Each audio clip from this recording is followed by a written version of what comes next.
Happy spooky season, everyone. I'm Dominic Reale. And I'm Elena Kraft. And you're watching Beyond the Rock Live.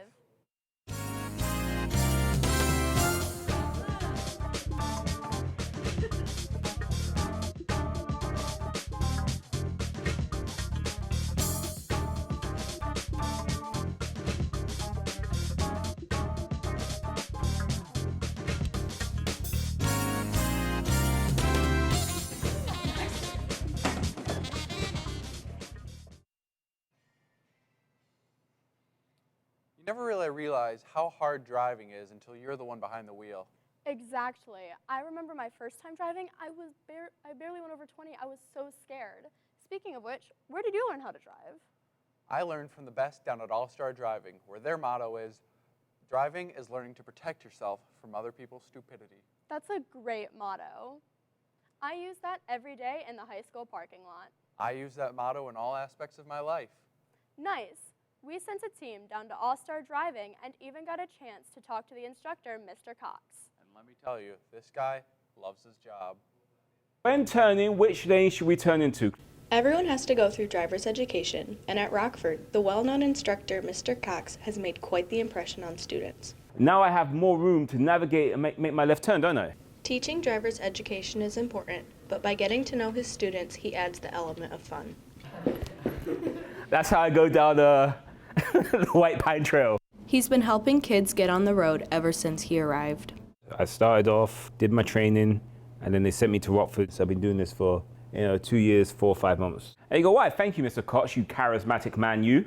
Mr. Cox had been looking for his calling all his life, but he finally found it when he started teaching. I always wanted to be a teacher. When I was in the British Army, I started teaching junior medics. I said, you know what? That's what I'm good at. Because everybody in this world is good at something. You just got to find what you're good at. But now he needed a place to do it. I was stuck because I don't have a teaching degree or a bachelor's degree. And then eventually I saw an ad that said driver instructor. And I was like, man, there you go. I could do that. Everybody check your left blind spot. Mr. Cox was glad to have found a place where he could express himself in his teaching.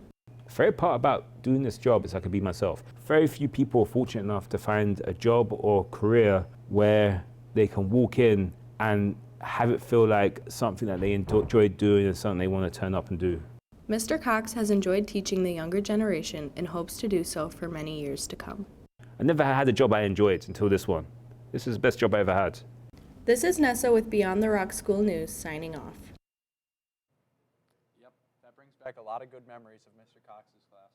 You know, some kids in my class locked themselves in a locker once. Wait, what? Did you see it happen? In this life of mine, I've seen things. Things that would make a grown man weep. Things that would make even you weep, Elena.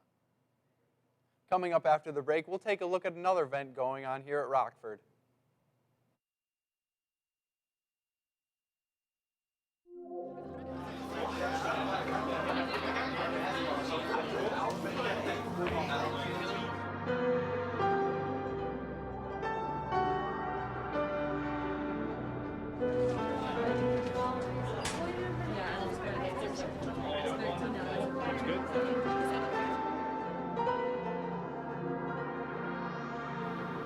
Now is the time to choose between isolation and interaction.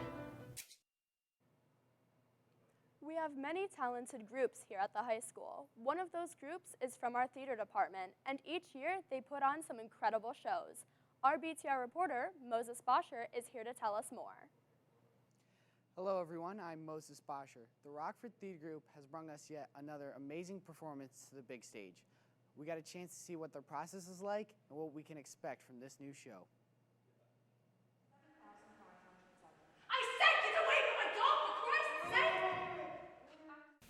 The Rockford High School theater program is already back to work with a brand new performance. For their fall production, the program has chosen the story of the curious incident of the dog in the nighttime. We got the chance to sit down and ask them what to expect. There's a lot of suspense, like it's a really intense show. You can expect to laugh, possibly cry. We asked the actors what it was like to play their new roles. Just trying to get into the mindset of the character and his reactions to the world around him, because his characters are very complex. he's kind of hidden with his emotions, and I guess I can relate to that too, because it's kind of hard to be always expressive about myself. Like with any play, there's sure to be a fair share of hardships. There's so many different aspects to this play because it's all in someone's head.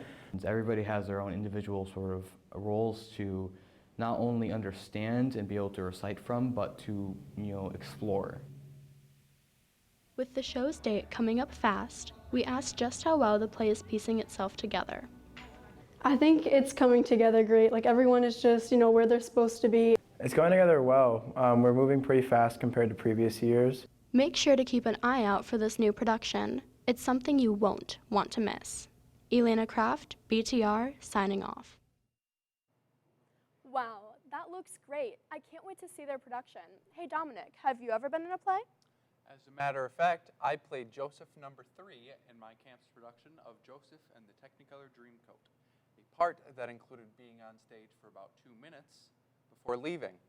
Wow, that sounds unimportant. For being the main role, yes. Rockford seems to have a lot of opportunities in visual arts. Yeah, we do. In fact, I'm in the marching band. That must be so much fun. Speaking of which, after this break, we will take a closer look at Rockford High School's marching band. And the process they go through when they are creating an award-winning show. When I grow up, I want to be just like Nate. Because I love basketball. And Nate is good at basketball.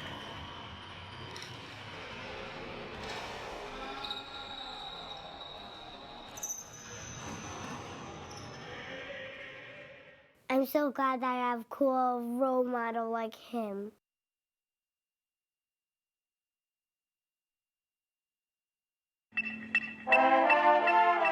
The Rockford High School Band has a long-standing reputation of impressive performances. And this year's show is no different. The title of the show is Fer Forger. It is French for literally translated wrought iron, and kind of takes you through the process of forging the iron, bending the iron into this beautiful French iron gate. It is clear that through the contributions of the band members, the show is a process of something beautiful being created. So you'll see, the first part is kind of the firing and the movement of it. The second movement is all about bending the bars, so we show a lot of curvilinear forms. And then in the third part, we'll kind of put it together. Just like any major production, this show has its own difficulties.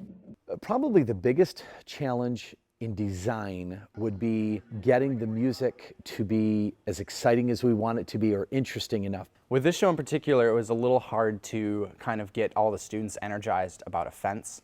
The band has many different ways of conveying their purpose to the audience. The color guard is probably the biggest help. They're the visual reference that we have. You're going to see that in our flags, you're going to see that in our costumes, you're going to see that in our props. Just like always, Rockford has the same goals they would have any other year.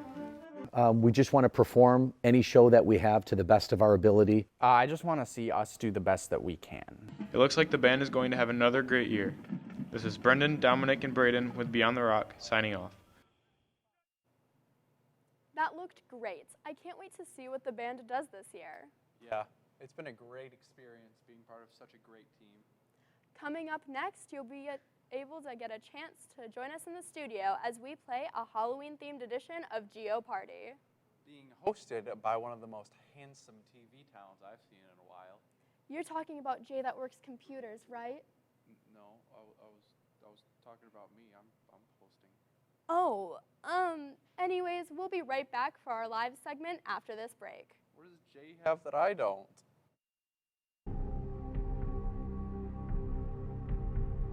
He gets yelled at every day.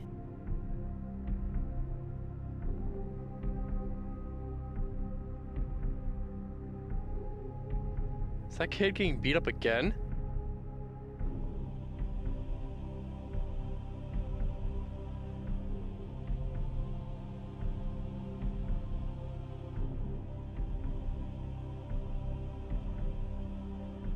I wonder what's in that bag.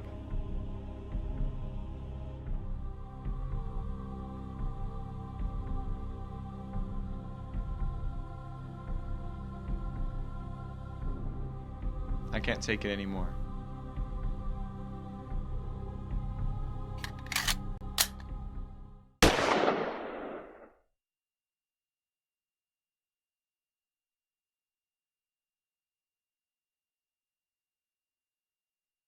Hello, everyone, and welcome to a special Halloween-themed edition of Geo Party. I'm joined in here in the studio by Moses Boscher, Elena Kraft, and Nessa Galvin. How are you guys all doing today? I'm doing great. Doing great. Well, this is how it's going to go. I'm going to read a question. Whoever raises their hand first is the person who gets the point. We don't have anything to keep track of points here, so you're going to have to keep track of it yourselves. Okay?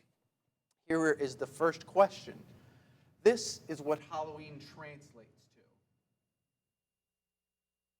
Nessa. Spooky. Sorry, it's Hallowed Eve. Not so much as a translation as an evolution of speaking. But anyway, sorry, no points. This holiday came the day after Halloween when it was first created. Elena. Saints Day? All Saints Day. Close enough. We're going to give you that point there.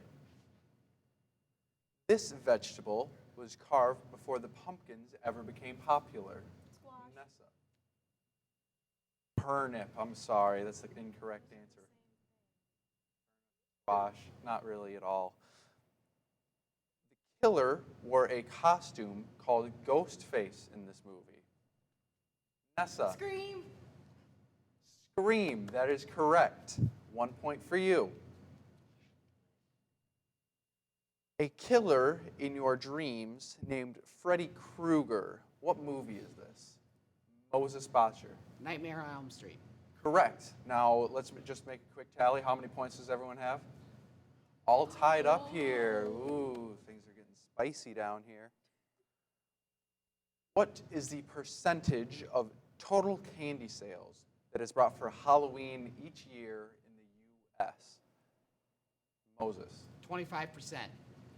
25%. That's correct. Good job. That's 1 point for you, Moses. This is the most popular Halloween candy. Elena. Reese's Peanut Butter Cups. That is correct. Well, yes, it is. Sorry, I forgot to check the answer there. How many licks does it take to get to the center of a Tootsie Pop? This was a survey that was done on a child. Find the average licks that it took to get to the center of a Tootsie Pop. 364 licks to get to the center of a Tootsie Pop. That's impressive. That was made in a survey. I don't know. I've never counted. This movie came out in 1993 and starred a skeleton named Jack. Sorry, it's the Nightmare Before Christmas. Well, thank you everyone for joining us here in the studio. Let's congratulate our winners. Everyone's a winner. It's Halloween. Thank you for joining us on this week's edition of Beyond the Rock Live. Join us next week and have a great week, Rockford.